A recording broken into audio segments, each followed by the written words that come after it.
In this tutorial, I want to walk kind of through a little bit deeper dive into what smart objects are and what you can really do with them.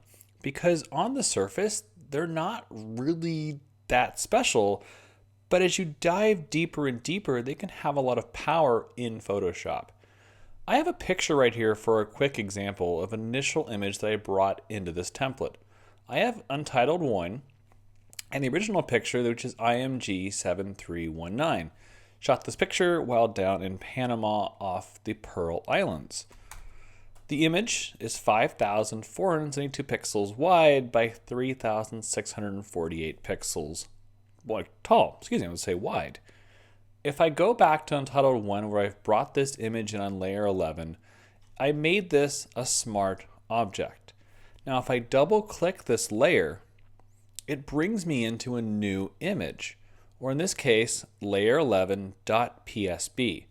Think of a smart object as an image or something inside of an existing file, like an image inside of an image. Note that I have layer 1, even this is layer 11.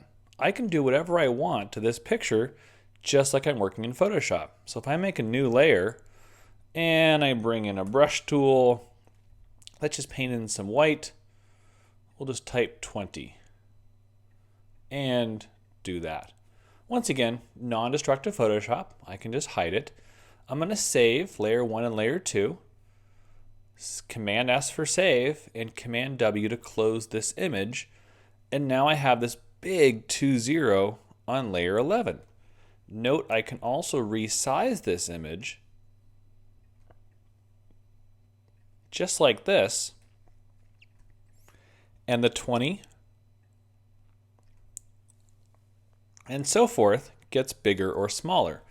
Note that while I resize this photograph, if I double click the original layer, I still have all 5,000 by 3,600 pixels to work with.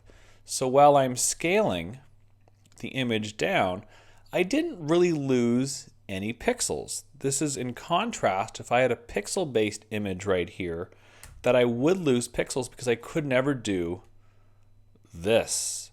This is the one time where I can make the picture larger or smaller depending upon how I want it to be in the scene. Now obviously I can't make this picture bigger than the original image size, so I can't go so super big because I can't create pixels out of thin air. But knowing this canvas is only 21 by 1500, I can always go smaller, Command T to transform, or I can make it this small and just put it up here, or if I make it bigger again, once again, let's go right about here. Note I haven't lost any pixel quality. The whole thing is rich in quality. I was also laughing earlier when I thought those were all dust spots, and I forgot there's just a lot of birds on this island. So those are not dust spots per prior assignments from any of my students. Those are actually birds, if you can see them that carefully. Anyways, Command 0, back to the same size. Side note, back to this design. So once again, I can use a smart object as a new image inside layer 11.psb. And I'll take off layer 2, and there we go. And I can save. Come on. And once again, now I have 20 missing in there. That's as far as I can possibly go on a bitmap-based smart object. Where this tool really shines are in vector smart objects. And where vectors are concerned, we go into Adobe Illustrator. So I'm going to go, hitting Command Tab. I've already had Adobe Illustrator CC 2017.1.0. These are getting longer and longer with each passing day, Adobe. I just drew a basic star. As we can see, it's all within paths. I can adjust this. There's no pixels to be had. The great part about this is especially when it comes to vector-based objects like an Illustrator, Illustrator inherently has no pixels, but Photoshop has pixels.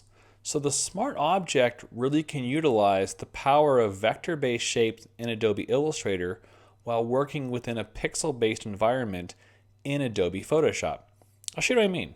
I'm going to copy and paste this star. Just hitting Command-C, copying it, going back to Photoshop. I'm going to hide layer 11 since I don't have to worry about that right now. I'm just going to paste it, Command-V. It gives me some options. I have Smart Object, Pixels, Path, or Shape Layer.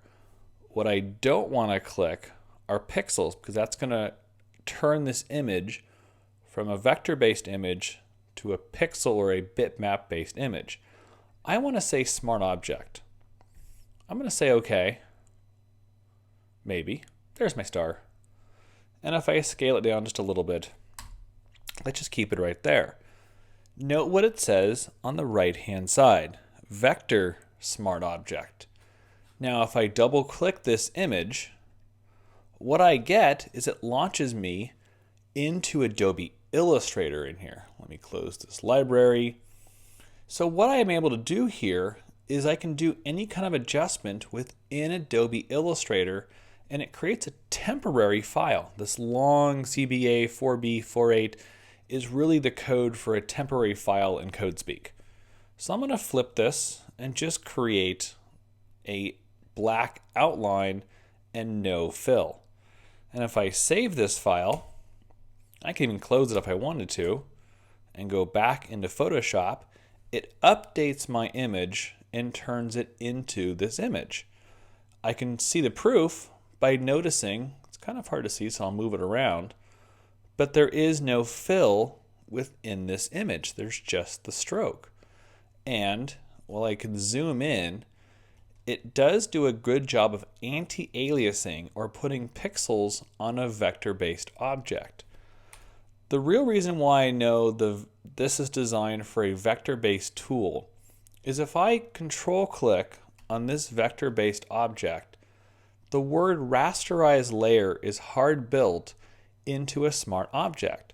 What the word rasterized layer means is that it's turning a vector-based object, like the star we designed in Adobe Illustrator, into a bitmap-based object, which it has pixels like in Adobe Photoshop. But the smart object can bridge that gap and have a completely designed vector-based object in a pixel-based object. Why I think it's a little bit odd to use this as a pixel-based design is when I control click that previous picture. So if I have that star turned off and we have this palm tree picture right here, when I control click, it also asks to rasterize this layer, which seems a little counterintuitive because the picture itself is already rasterized. It has pixels. But it's saying based upon the Smart Objects technology, I'm going to forego that picture in a picture and I'm going to actually secure the pixels on the screen. Now when I say that, this picture is as big as it's going to get. It can't get any bigger. And in fact, when now I resize this and I resize it up, I'm going to lose pixel density. This just looks horrible in here. So the smart object is good for resizing back and forth, but once you lose it, it's gone. My advice is that once I'm done with an image or I'm pretty happy where it is, I eventually will turn it, I'm not quite sure where that word came from a smart object to a rasterized layer.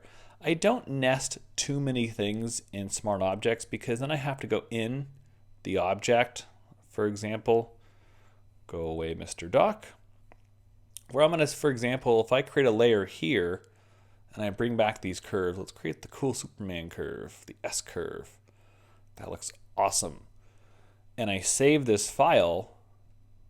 Come on, there we go. I then have to go back and forth all the time to this picture. What I'd really prefer doing is, let me take off this curves one, save, close, and go back to this. I'd rather go into the curves here by holding the Option key and saying curves and using previous layer to create clipping mask. When I do that, the curves one is already on my front facing design, I can still pull the curves down and it still works fine.